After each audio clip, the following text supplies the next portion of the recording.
ثم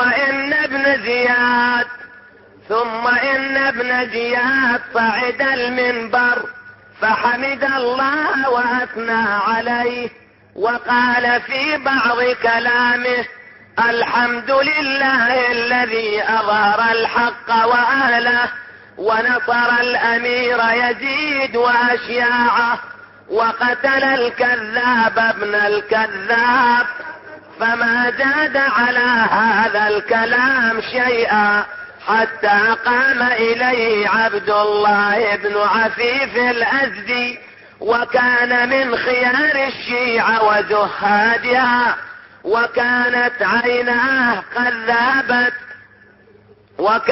عينه اليسرى قد ذهبت في يوم الجمل، والأخرى في يوم صفين، وكان يلازم المسجد الأعظم يصلي فيه إلى الليل.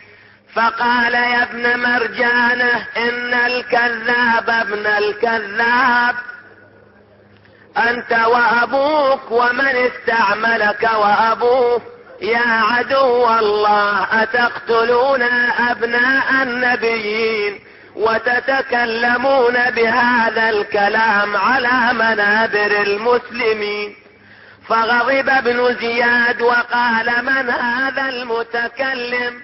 فقال: أنا المتكلم يا عدو الله. أتقتل الذرية الطاهرة التي قد أذهب الله عنها الرجس وطهرها تطهيرا، وتزعم أنك على دين الإسلام وغوثاه؟ أين أولاد المهاجرين والأنصار ينتقمون منك ومن طاغيتك اللعين ابن اللعين على لسان محمد رسول رب العالمين؟